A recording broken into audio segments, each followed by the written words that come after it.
ఇప్పుడే Country Delight యాప్ని download చేసుకోండి. Download the Country Delight app now.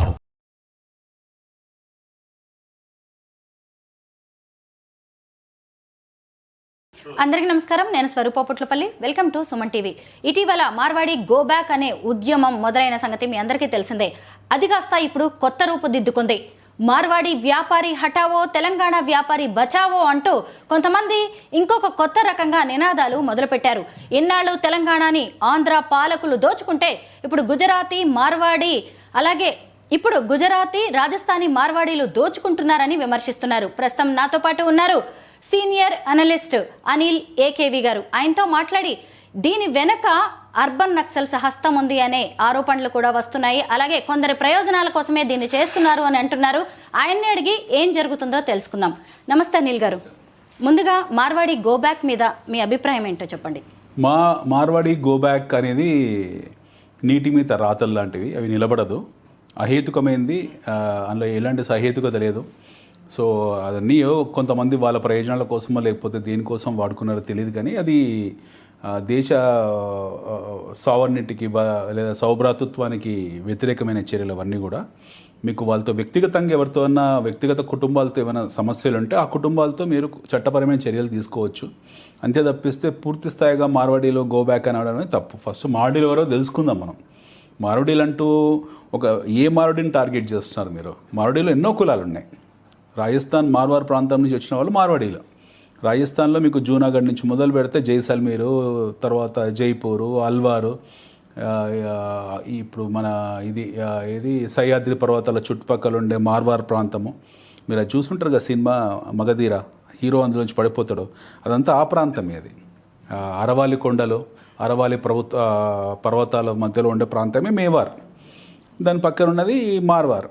So అక్కడ నుంచి వచ్చిన వాళ్ళు మార్వాడీలు. అందులో మీకు చాలా రకాల కురాలు ఉన్నాయి. ఒక రెండు కురాలను కాదు. అందులో బనియాలు ఉన్నారు, బ్రాహ్మణులు ఉన్నారు, రాజపుత్రులు ఉన్నారు, క్షత్రియులు ఉన్నారు, యాదవులు ఉన్నారు, కంసాలీలు ఉన్నారు, అందులో ఎస్సీలు ఉన్నారు, ఎస్టీలు ఉన్నారు. రకరకాల ట్రైబ్స్ ఉన్నాయి, రకరకాల కులాలు ఉన్నాయి. భారతదేశంలో ఉన్న కుల వ్యవస్థ మొత్తం కూడా మీకు అక్కడ మార్వాడి ప్రాంతంలో కనపడుతుంది. ఇప్పుడు మార్వాడి హటావో అని ఎవరిని అంటున్నారు? అది ముఖ్యమైనది. ఇప్పుడు ఒక ప్రాంతాన్ని హటావ్ అన్నప్పుడు ప్రాంతంలో ఎంతోమంది ఉంటారు. మీరు ఎవరిని హటావ్ అనాలనుకుంటున్న విషయం ముందు స్పష్టంగా చెప్పాలి. పూర్తి మార్వాడీలను హటావ్ అంటున్నారా అంటే పూర్తి ప్రాంతంలో ఆ ప్రాంతం నుంచి వచ్చి ఇక్కడ స్థిరపడ్డ వాళ్ళని అంటున్నారా? ఆ ప్రాంతం నుంచి ఇక్కడ వచ్చి స్థిరపడ్డ వాళ్ళు ఈరోజు ఏమి స్థిరపడలేదు. ఇప్పుడు కొన్ని వందల సంవత్సరాల క్రితమే వచ్చారు వాళ్ళు. అందులో వ్యాపారం చేసే వాళ్ళు ఉన్నారు, కార్మికులు ఉన్నారు, కర్షకులు ఉన్నారు, లోహారులు ఉన్నారు, సోనేహారులు ఉన్నారు, చాలామంది ఉన్నారు. అంటే వడ్రంగి పని చేసే వాళ్ళు ఉన్నారు, రకరకాల వ్యక్తులు ఉన్నారు. ఇంకో మాట చెప్పాలంటే ఇప్పుడున్న మన దగ్గర ఉన్న సోకాల్డ్ షెడ్యూల్ ట్రైబ్లో చేర్చబడ్డ లంబాడీస్ ఎవరైతే ఉన్నారో మన దగ్గర మన రాష్ట్రంలో, వాళ్ళు కూడా రాజస్థాన్ ప్రాంతం నుంచి వచ్చిన వాళ్ళే. సంచార జాతుల్లాగా గుర్తింపు పొంది మన దగ్గర ఎస్టీ అందులో వెళ్ళారు, ఆ కేటగిరీలోకి వెళ్ళారు. వాళ్ళు రాజస్థానీ వాళ్ళే. సో మీరు ఎవరిని, ఏ మార్వాడి ప్రాంతం, ఎవరిని అంటున్నారు వ్యక్తిగతంగా అనేది అది చాలా ఇంపార్టెంట్ ప్రశ్న అనమాట. పూర్తిగా ఒక ప్రాంతాన్ని హటావో అంటున్నారా? మార్వాడి హటావో అంటే మార్వాడి ఎవరు? అసలు మీరు ఎవరిని క్లాసిఫై చేస్తున్నారు అనేది ప్రశ్న, మౌలికమైన ప్రశ్న. సో అట్లా ప్రశ్న వచ్చినప్పుడు దాని జవాబు కూడా వాళ్ళే చెప్పాలి. అయితే ఈ మార్వాడీల్ని వెళ్ళగొట్టి ఇప్పుడు తెలంగాణ వ్యాపారులను కాపాడుకుందామంటూ కొత్త నినాదం ఎత్తుకున్నారు. ఎందుకంటే మార్వాడీలు కష్టానికి, సేవా గుణానికి కేర్ ఆఫ్ అడ్రస్గా ఉంటారు. అలాంటి వాళ్ళని వెళ్ళగొడితే తెలంగాణకి బ్యాడ్ నేమ్ కదా అంటూ కొంత చర్చ జరుగుతుంది కదా. దాంతో ఈ తెలంగాణ వ్యాపారులను తీసుకొచ్చారు. ఇంతకీ ఈ మార్వాడీల వల్ల తెలంగాణ వ్యాపారులకు జరుగుతున్న నష్టం ఏంటంటారు? అదే మీరు అడిగిన దాంట్లో మార్వాడీలో సేవా గుణానికి, సేవా తత్పరతకు ఏం నిదర్శనం కాదు. వాళ్ళు మనలాంటి వాళ్ళే. ఓకే, అందులో మంచి వాళ్ళు ఉంటారు, చెడ్డ వాళ్ళు ఉంటారు, అందులో వ్యాపారస్తులు ఉంటారు, చెక్ బౌన్స్ చేసే వాళ్ళు ఉంటారు, రకరకాల వ్యక్తులు ఉంటారు. మన తెలుగు సమాజంలో ఉన్నటువంటి వ్యక్తులు అక్కడ ఉంటారు. సో మీరు అన్నది ఇప్పుడు తెలంగాణ మార్వాడి హటావో, తెలంగాణ వ్యాపారులు బచావో అనేది ఎవరంటున్నారు? అది ప్రశ్న. తెలంగాణ సమాజం అంటుందా? పూర్తి తెలంగాణ పౌర సమాజం అంటుందా? ఒక వైశ్య వేదిక ఈ రోజు ఒక ర్యాలీని చేపట్టింది. వైశ్య వేదిక అంటే ఎవరు? వైశ్యాలు ఎన్నో ఉన్నాయి. మీకు ఆర్యవైశ్యులు అన్నారా, లేకపోతే వాసవి వాళ్ళు అన్నారా? ఎవరన్నారో తెలుసుకోవాలి కదా. ఇప్పుడు తెలంగాణతో ముడిపెట్టకూడదు. తెలంగాణ బచావో అనేది తప్పది. మీరు అన్నారనుకోండి, మార్వాడీలు నేను సమర్థిస్తాను. వాళ్ళు ఈ దేశంలో సభ్యులు, వాళ్ళు ఈ దేశ పౌరులు, వాళ్ళని ఎట్లా మీరు హటావో అంటారు? ఆర్టికల్ 370 ఎత్తేసిన తర్వాత మొత్తం దేశం అంతా కూడా కంప్లీట్. ఇదివరకు కాశ్మీర్ అనేది మనకు పేరుకి ఒక రాష్ట్రంలాగా ఉండేది, జమ్మూ కాశ్మీర్ అనేది. ఈరోజు ఆర్టికల్ 370 తీసేసిన తర్వాత అది పూర్తి స్థాయిగా బృహత్తరమైన భారతదేశంలోకి అంతర్భాగం అయిపోయింది. ఇప్పుడు ఇట్లాంటి దేశంలో అందరం కలుపుకుంటూ వెళ్ళే సందర్భంలో మీరు వీళ్ళని వెళ్ళగొట్టదాము, వాళ్ళని వెళ్ళగొడదాము, ఆంధ్ర వాళ్ళు దోపిడీదారులు ఎవరన్నారు ఆ మాట? ఆంధ్ర వాళ్ళు దోపిడీదారులు ఎవరన్నా? తెలంగాణ ఉద్యమం సమయంలో కూడా చాలా స్పష్టంగా అన్నారు, పొట్ట చేత పట్టుకొని బ్రతకడానికి వచ్చిన ఆంధ్ర వాళ్ళ పట్ల మాకు ఎలాంటి వ్యతిరేకత లేదు, వాళ్ళందరూ మా కన్న బిడ్డలని స్వయంగా ఉద్యమ నాయకుడు కేసీఆర్ మాట అన్నారు. మనం ఏం ఆంధ్ర వాళ్ళకు వ్యతిరేకమైన భ్రమల్లోంచి ఫస్ట్ బయటికి రావాలి. గుప్పటి మంది కొంతమంది పాలకులు ఎవరుతున్నారో, కొంతమంది విద్వేషాలు అయితే చిందించారో తెలంగాణ ఏర్పాటు సమయంలో, అది చాలా తక్కువ మంది, వాళ్ళు 0.1% ఉంటారేమో. ఆ 0.1% వర్సెస్ ఎంటైర్ తెలంగాణ ఉద్యమం అనేది, తెలంగాణ ఉద్యమం జరిగింది మొత్తం తెలంగాణ సమాజం వర్సెస్ ఆ 0.1% జనాలు. అంతే తప్పిస్తే 99.9% సమాజానికి మనం ఏం వ్యతిరేకం కాదు. ఆంధ్ర వాళ్ళు మన సాటి తెలుగు వాళ్ళు, ఆంధ్ర వాళ్ళు మనం ఏం కొలగొట్టలేదు, మనం ఏం దోపిడీ చేయలేదు, వాళ్ళేం దోపిడీదారులు కాదు. ఫస్ట్ ఇందులోంచి మళ్ళీ తీసేయాలి ఈ విద్వేషపూరితమైన మాటలు, ఇప్పుడున్న పరిస్థితుల్లోంచి తీసేయాలి. ఇప్పుడు అందరూ తెలుగు, ఆంధ్ర, రాయలసీమ, తెలంగాణ అనే విభేదాలు ఏమీ లేవు, అందరూ బాగా కలిసిమెలిసి ఉన్నారు, చక్కగా ఉన్నారు. ఇట్లాంటి సమయంలో మేము ఆంధ్ర కార్డును బయటికి తీసి, విక్టిమ్ కార్డును వీళ్ళు బయటికి తీసి దీన్ని వాళ్ళ స్వప్రయోజనాల కోసం వాడుకోవడం తప్పు. ఇప్పుడు ఉంది చాలా కాంపిటేటివ్ ప్రపంచం. ఈ ప్రపంచంలో మనం బ్రతకాలంటే యుద్ధం చేయాలి ప్రతిరోజు. వ్యాపారం అనేది ఒక యుద్ధం. ఈ వ్యాపారంలో యుద్ధం చేయాలంటే మీరు చేయాల్సింది మూడు పనులు ఉంటాయి, అతి ముఖ్యమైన 3 పనులు.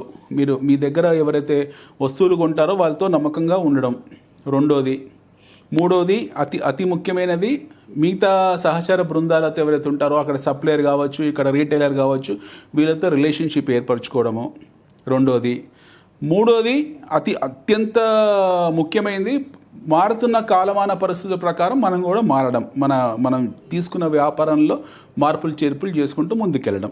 లేకపోతే రేపొద్దున ఈ స్విగ్గీ, జొమాటో, బ్లింకిట్ ఇలాంటి వాళ్ళు వచ్చేసి పూర్తిగా వ్యాపారాలు కబలించేస్తారు, ఆన్లైన్ వ్యాపారాలు, అప్పుడు ఎటు కాకుండా పోతారు. ఆ విషయానికి వస్తే ఈరోజు మోస్ట్ ఆఫ్ ది పీపుల్, వ్యాపార కమ్యూనిటీస్, గుజరాతీస్ కానివ్వండి, మరాఠీస్ కానీ చాలామంది రిగ్రెట్ ఫీల్ అవుతున్నారు.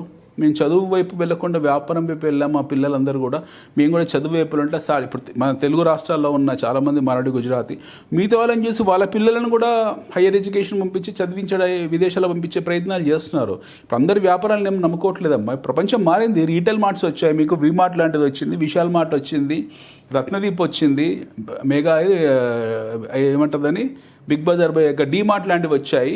అంతా హోల్సేల్ ప్రైసెస్లో జరుగుతున్న మార్కెట్ ఇది. 1 రూపీ 2 రూపీస్ మార్జిన్లో జరుగుతున్న బిజినెస్ ఇదంతా కూడా 1%, 2% వస్తే ఎక్కువ. ఇలాంటి సందర్భాల్లో మార్వాడి ఏంది, తెలుగు వాళ్ళు ఏంది, ఆంధ్ర వాళ్ళు ఏంది, తమిళ్ వాళ్ళు ఏంది, అక్కడ ఏమీ లేదు. హైదరాబాద్లో, తెలంగాణలో అన్ని కులాలు, అన్ని జాతులు వ్యాపారం చేసుకుంటారు. మీకు బోరా ముస్లిమ్స్ ట్రూ బజార్ వెళ్తే మొత్తం వాళ్ళే కనపడతారు. ఫార్సీలు ఉన్నారు, entire bakery and textile industry వాళ్ళ చేతుల్లోనే ఉంది. మీకు రకరకాల జాతులు ఉన్నారు. ఎందుకు ఎంతసేపు మారుడెన్స్ టార్గెట్ చేసి మాట్లాడతారు? చాలా తప్పది.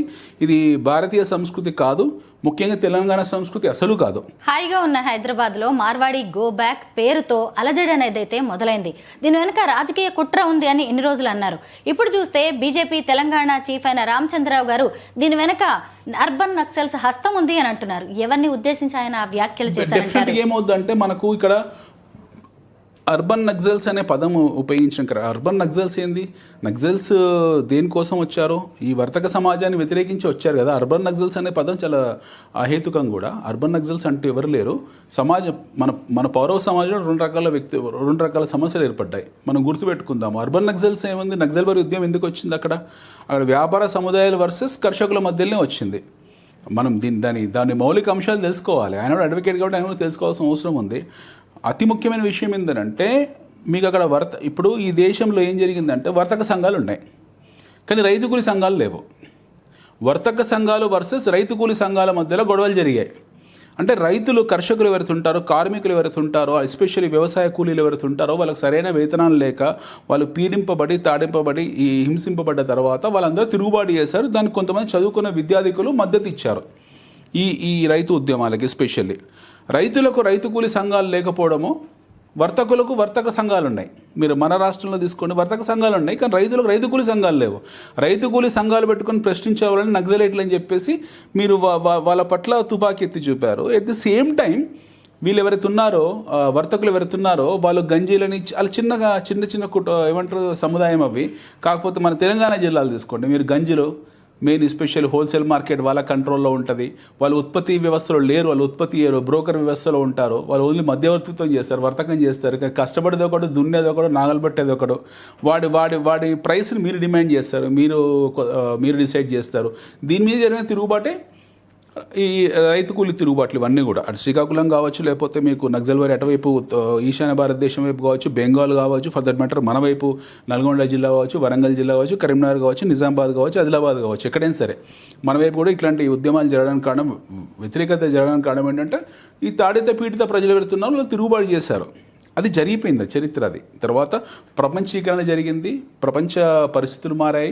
ఇప్పుడు ఈరోజు మనం చూస్తే ప్రపంచంలో అందరూ పోటీ పడుతున్నారు. ఒకప్పుడు పీడింపబడ్డ రైతులు ఎవరైతున్నారో వాళ్ళ పిల్లలు ఈరోజు ఐఐటీలో, ఐఏఎంలో చదువుకొని విదేశాల్లో ఉండి చక్కని జీవన ప్రమాణంలో ఉన్నారు వాళ్ళు. ఈరోజు అట్లాంటి సమస్యలు లేవు, ఎందుకంటే ఈరోజు ఆర్థిక ఇష్యూస్ లేవు కాబట్టి. బట్ మనం దాంతో కంపేర్ చేసుకోకూడదు. అర్బన్ నక్సల్స్ అనే పదం I don't think it makes sense at this point in time. So దీనికి ఇప్పుడు మీరన్న మార్వాడి గో బ్యాక్ అన్నదానికి కొంతమంది ఎవరైతే ఆ ట్యాగ్ లైన్ వాడుతున్నారేమో, ఆనంద్ ఒక మంచి కాఫీ లాంటి సినిమా టైప్లో ట్యాగ్ లైన్ వాడుతున్నారేమో, మద్దతు ఇచ్చేవాళ్ళు ఉంటారు. ఇప్పుడు 10,000 ఒక రకంగా ఉండవు, అందులో కొంతమంది ఉంటారు డెఫినెట్గా మార్వాడి గో బ్యాక్ అన్నప్పుడు ఎస్ గో బ్యాక్ అనే వాళ్ళు ఉంటారు. కొంతమంది యువకులు, ఆవేశపరులు కొంతమంది ఉంటారు, అనాలోచితంగా మాట్లాడేవాళ్ళు. కానీ వాళ్ళు అర్థం చేసుకోవాల్సింది ఏంటంటే ఎస్పెషల్లీ ఇది జరిగని విషయాలు. మారుతున్న ప్రపంచంలో, మారుతున్న పోటీ ప్రపంచంలో మనుషులు పోటీకి తగ్గట్టుగా వాళ్ళకు వాళ్ళు తయారు చేసుకొని సంసిద్ధం చేసుకుని నిలబడితేనే ఈ జీవితమో, ఈ వ్యాపారమే యుద్ధంలో నిలబడతాం. అయితే మనం మార్వాడి ఎవరు అన్న ప్రశ్న ఉన్నప్పుడు మార్వాడీలు అన్ని రకాల జాతులు ఉన్నాయమ్మా. You have lot of communities, lot of tribes. అసలు ఆ రాజస్థాన్ ప్రాంతం, రాజపుత్ర ప్రాంతం ఏదైతుందో మీకు అసలు దాని గురించి కొంచెం హిస్టరీ తెలుసుకుంటే చాలా ఆశ్చర్యపోతారు. రాణా ప్రతాప్ నుంచి మొదలు పెడితే మీకు రాణా సంఘ వరకు ఎంతో యుద్ధాలు చేసి ఈ దేశాన్ని కాపాడిన అతి ముఖ్యమైన చారిత్రాత్మకమైన వీరులందరూ కూడా ఆ ప్రాంతం చెందిన వాళ్ళు. ఒక గ్రేట్ వాల్ ఆఫ్ చైనా లాగా రాజస్థాన్ ఒక పెద్ద వాల్ లాగా నిలబడి ఈ దేశాన్ని అరబ్బుల నుండి, తుర్కుల నుండి, ఆఫ్ఘన్ల నుండి రక్షించింది మనని. వాళ్ళు ఎన్నో త్యాగాలు చేశారు. వాళ్ళ స్త్రీల విదేశీ ఎస్పెషల్ అరబ్ నుంచి వచ్చిన వాళ్ళు, తుర్కీ ప్రాంతం వచ్చిన వాళ్ళు స్త్రీల పట్ల అత్యాచారాలు చేస్తుంటే చాలామంది స్త్రీలు ఆత్మహత్య చేసుకున్నారు, జోహార్ అని అంటారు, అట్లా ఆత్మహత్యలు చేసుకున్నారు. ఆ సమయంలోనే వాళ్ళు సంచార జీవులుగా మిగతా భారతదేశం మొత్తం కూడా వాళ్ళు పాకారు. మన ఇన్ని సంవత్సరాలు, కొన్ని వందల సంవత్సరాలు ఒక రక్షణ గోడగా ఉండి, రక్షణ కవచంగా ఉండి మనం రక్షించిన వాళ్ళ పట్ల మనం ఆదరణ చూపాల్సిన బాధ్యత మనకుంది. ఇంకోటి ఏంటో తెలుసా, ఈ మార్వార్ ప్రాంతం కానివ్వండి, ఎంటైర్ రాజస్థాన్ ప్రాంతం కానివ్వండి, వీళ్ళని రాజ్పుతానా అంటారు. 1970s, 75sలోనే మనకు మొదటి army regiment Rajputana rifles British వాళ్ళ ఆ టైంలో ఏర్పరిచారు ఒకటి. అంటే ఇప్పుడు సిక్ రెజిమెంట్ లాగా మనకు రాజ్పుతానా రెజిమెంట్ ఉంది. That is the oldest regiment in India, army warrior regiment.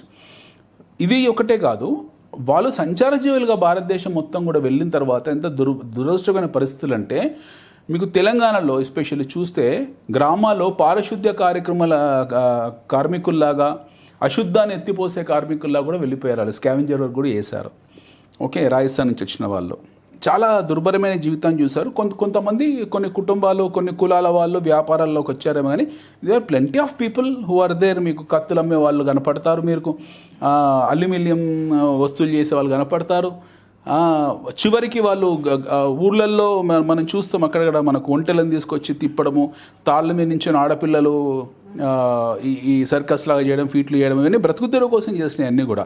వాళ్ళు మనలాంటి వాళ్ళే, మన భారతీయులు. ఒకప్పుడు మనకు రక్షణ కవచం వాళ్ళు. No one has got any right. డెమోక్రసీలో, మన దేశంలో no one has got any fundamental right. ఎవరికి వాళ్ళని వెళ్ళిపోనే హక్కు లేదు. మోండా మార్కెట్లో ఇద్దరు వ్యక్తుల మధ్య మొదలైన వివాదం కాస్త మార్వాడి గో బ్యాక్ ఉద్యమం వరకు వచ్చింది. త్వరలోనే ఈ వివాదం అనేది సద్దుమణగాలని కోరుకుందాం. Thank you so much Anil గారు.